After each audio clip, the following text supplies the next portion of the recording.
ಉಪ್ಪಿನಕಾಯಿ ಅಂದ ತಕ್ಷಣ ಬಾಯಲ್ಲಿ ನೀರಿರುತ್ತೆ ಅಲ್ವಾ. Hello friends, welcome to go green so green. ನಾನಿವತ್ತು ನಿಮಗೆ ಬೆಟ್ಟದ ನೆಲ್ಲಿಕಾಯಿಂದ ಉಪ್ಪಿನಕಾಯಿ ಮಾಡೋದನ್ನು ತೋರಿಸ್ತೀನಿ. ಈ ಬೆಟ್ಟ ನೆಲ್ಲಿಕಾಯಲ್ಲಿ ವಿಟಮಿನ್ ಸಿ ಅಂಶ ಅಧಿಕವಾಗಿರೋದ್ರಿಂದ ದಿನಾಲೂ ಸೇವಿಸೋದ್ರಿಂದ ರೋಗ ನಿರೋಧಕ ಶಕ್ತಿ ಹೆಚ್ಚಾಗುತ್ತೆ. ನೀವಿದನ್ನು ತಿಳಿಸಾರನ್ನಾದರೂ ಮಾಡ್ಕೋತೀನಿ, ಉಪ್ಪಿನಕಾಯನ್ನಾದರೂ ಮಾಡ್ಕೋತೀನಿ, ಜಾಮ್ ಸಹ ಮಾಡ್ಕೋತೀನಿ. ಒಟ್ಟಿನಲ್ಲಿ ಇದನ್ನು ಆಹಾರದಲ್ಲಿ ಹೆಚ್ಚಿನ ಪ್ರಮಾಣದಲ್ಲಿ ಬಳಸಬೇಕು. ಹಾಗಾದರೆ ಬೆಟ್ಟದ ನೆಲ್ಲಿಕಾಯಿ ಉಪ್ಪಿನಕಾಯಿಯನ್ನು ಮಾಡೋದು ಹೇಗೆ ಅಂತ ನೋಡೋಣ. ಮೊದಲಿಗೆ ಬೆಟ್ಟದ ನೆಲ್ಲಿಕಾಯನ್ನು 2 ಸಾರಿ ವಾಶ್ ಮಾಡಿ ಇಟ್ಕೊಳ್ಳಿ. ಆಮೇಲೆ ಅದನ್ನು ಡ್ರೈ ಮಾಡೋಕ್ಕೆ ಬಿಟ್ಬಿಡಿ. ಬಾಣಲೆಯಲ್ಲಿ ದೊಡ್ಡ ಸೌಟಲ್ಲಿ 1.5 ಸೌಟ್ನಷ್ಟು ಹರಳುಪ್ಪನ್ನು ತೆಗೆದುಕೊಂಡು ಬಿಸಿ ಮಾಡ್ಕೊಳ್ಳಿ. ಜಸ್ಟ್ ಬಿಸಿ ಮಾಡಿಕೊಂಡ್ರೆ ಸಾಕು, ಅದರಲ್ಲಿರುವ ತೇವಾಂಶ ಹೋದರೆ ಸಾಕು. ಆಮೇಲೆ ಅದನ್ನು ಹಾಗೆ ಬೇರೆ ಪಾತ್ರೆಗೆ ಹಾಕಿ ಆರ್ಲಿಕ್ಕೆ ಬಿಟ್ಬಿಡಿ.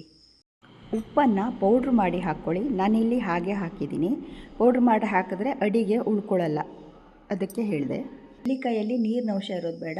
ಸ್ವಲ್ಪ ನೀರು ಹಾಕಿಬಿಟ್ಟು ಕುಕ್ಕರ್ನಲ್ಲಿ ಒಂಚೂರು ನೀರು ಹಾಕಿಬಿಟ್ಟು ಬೇಯಿಸ್ಕೊಂಡ್ರೆ ಸಾಕು. ಕುಕ್ಕರನ್ನು ಒಂದು 3ರಿಂದ 4 ವಿಸಿಲಷ್ಟು ಕೂಗಿಸ್ಕೊಳ್ಳಿ. ಇದು ಕೂಗಿ ಆರಿದ ನಂತರ ಈ ರೀತಿ ಅದನ್ನು ಮತ್ತೆ ಪುನಃ ಆರಕ್ಕೆ ಬಿಟ್ಬಿಡಿ. ಸೌಟಲ್ಲಿ 2 ನಂಬರ್ ಸೌಟು, ಅದರಲ್ಲಿ 1 ಸೌಟ್ನಷ್ಟು ಸಾಸಿವೆಯನ್ನು ತೆಗೆದುಕೊಂಡು ಹುರಿದಿಟ್ಕೊಳ್ಳಿ. ಸ್ವಲ್ಪ ಬಿಸಿ ಮಾಡಿದ್ರೆ ಸಾಕು, ತುಂಬ ಹುರಿಯೋ ಅವಶ್ಯಕತೆ ಇಲ್ಲ. ಆಮೇಲೆ 2 ಸ್ಪೂನಷ್ಟು ಜೀರಿಗೆಯನ್ನು ತೆಗೆದುಬಿಟ್ಟು ಚೆನ್ನಾಗಿ ಇದನ್ನು ಮಾತ್ರ ಹುರ್ಕೋಬೇಕು. ಜೀರಿಗೆ ಚೆನ್ನಾಗಿ ಹುರಿದ ನಂತರ 1/4 ಟೀ ಸ್ಪೂನಷ್ಟು ಮೆಂತೆ ಜಾಸ್ತಿ ಹಾಕಿದ್ರೆ ಕಹಿ ಬರುತ್ತೆ. ಆಮೇಲೆ ಮೆಂತೆ ಹುರಿದಾದ ನಂತರ ಇಂಗನ್ನು ಹಾಕ್ಕೊಳ್ಳಿ. ಇಂಗು ಸ್ವಲ್ಪ ಜಾಸ್ತಿ ಹಾಕಬೇಕಾಗುತ್ತೆ.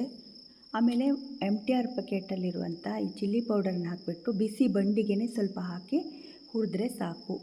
ಅದನ್ನು ಮತ್ತೆ ಹುರಿಯೋ ಅವಶ್ಯಕತೆ ಇಲ್ಲ.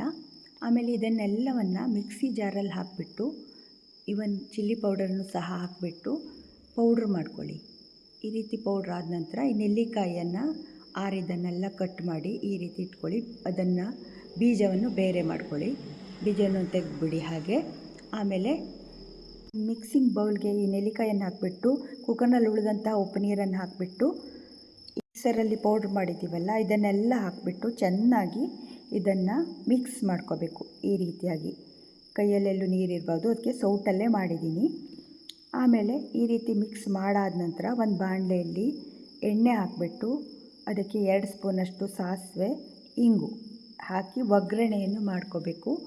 ಈ ರೀತಿ ಒಗ್ಗರಣೆ ಪೂರ್ತಿ ಆರಕ್ಕೆ ಬಿಟ್ಬಿಡಿ. ಆರಿದ ಮೇಲೆ ಈ ಉಪ್ಪಿನಕಾಯಿಗೆ ಈ ಒಗ್ಗರಣೆಯನ್ನು ಹಾಕಿಬಿಡಿ.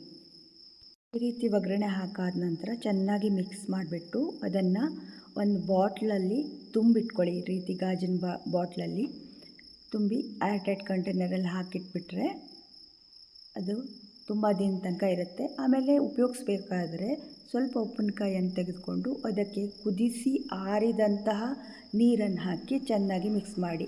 ಇದು ಜಸ್ಟ್ 1 ವಾರಕ್ಕೆ ಸಾಕಾಗೋಷ್ಟು ಮಾತ್ರ. ಬಾಕಿ ಎಲ್ಲ ಏರ್ಟೈಟ್ ಕಂಟೈನರಲ್ಲಿ ಹಾಕಿಟ್ಕೊಳ್ಳಿ. ತುಂಬಾ ಚೆನ್ನಾಗಿರುತ್ತೆ. ಒಮ್ಮೆ ಟ್ರೈ ಮಾಡಿ ನೋಡಿ.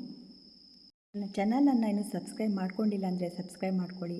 ಲೈಕ್, ಕಾಮೆಂಟ್ ಮತ್ತು ಶೇರ್ ಮಾಡೋದನ್ನು ಮರಿಬೇಡಿ. Thank you.